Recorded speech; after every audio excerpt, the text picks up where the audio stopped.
Hello, it's December 20th, 2023, and today I am going to present some evidence-based information about the myth that there are only two sexes. I've become acutely aware that a lot of the leading proponents against transgender people in things like participating in athletics, in sports aligned with their gender identity, the people seem not to know very much about human sexuality. And I guess I incorrectly assumed that people who would be leading advocates would know something about um, the scientific basis for what they're talking about. And so I want you to know that what I'm presenting is evidence-based. I put the references in there. I really invite you to check out the references for yourself. If you have comments, do leave them in the comments section. And if you like or dislike the video, let me know. I always respond to comments, so if you leave a comment, you can be sure I'll give you a reply. And so let me start sharing the video or the PowerPoint for today's lesson, a presentation. And as you can see, I've titled it really the myth of two sexes, because it really is a myth. And one of the ways that we need to look at this is through the historical treatment of intersex people. Suzanne J. Kessler wrote a really great book titled Lessons from the Intersexed, where she talks about how surgeons would make a determination based on a newborn's ambiguous genitalia of whether they should be assigned strictly male or strictly female. So there were instances where somebody had a penis less than an inch. That was kind of the standard. And if they had a penis less than an inch, they were surgically reassigned as females.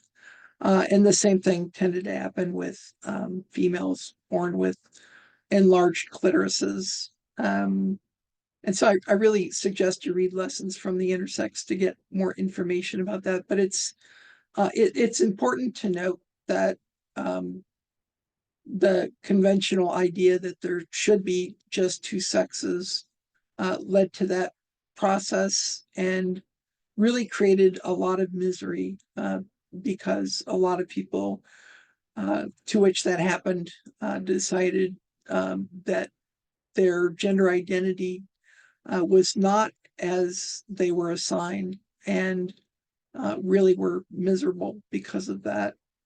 Nowadays, people tend to do that a lot less, and we recognize that we need to wait until a child's gender identity develops before trying to change their genitalia to appear congruent with social ideas of what males and females should be.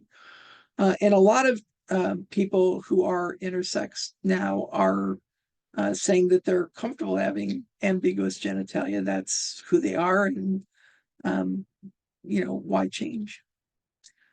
Okay, so another thing to remember is that we use differences of sexual development as an umbrella term.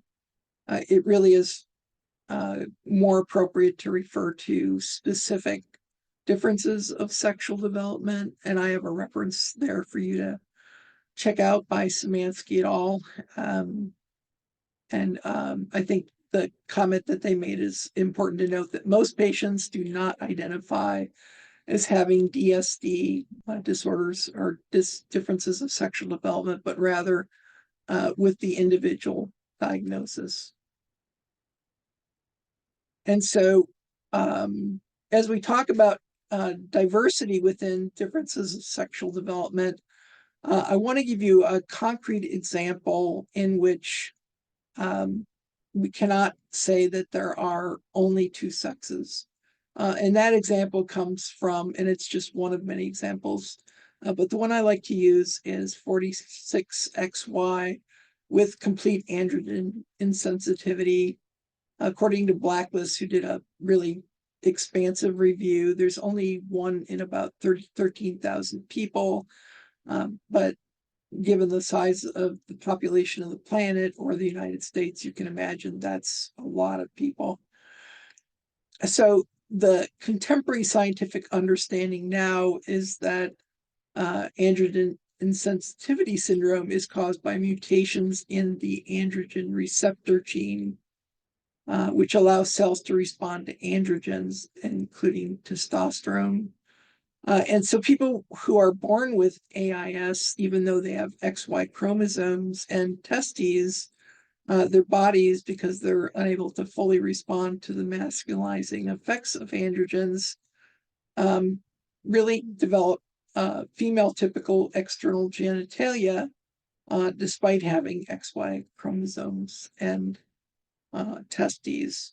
Now, one of the things that sometimes comes up that I think we have to touch on is the notion that people who are intersexed don't count for the exception of only two sexes because they're errors of nature. And to that, I have two responses. One is, who gets to decide what is an error of nature?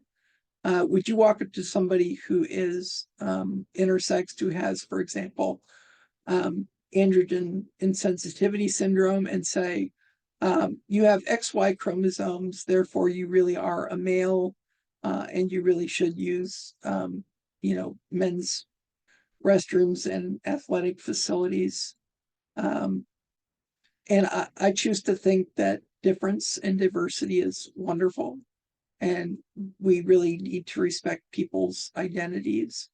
And so, because it's a myth, I don't want to judge people, and I would hope others don't. And considering people defective because they're different, really, such as calling them an error of nature, is really hurtful and inappropriate.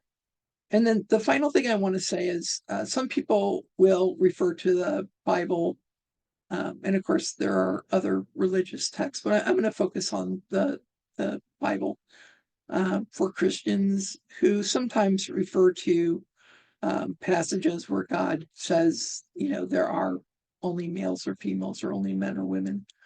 And to that, my response is the Bible also says that, or Jesus said, if your eye offends you, pluck it out. And so people with gender dysphoria or transgender people who undergo medical procedures to transition are doing exactly that. They're doing exactly what Jesus said. They have a body part that offends them, and they are, to use an analogy, plucking it out. Okay, so that is it today. Again, please leave a like, up or down, and leave a comment. I will reply. Thank you. Bye-bye.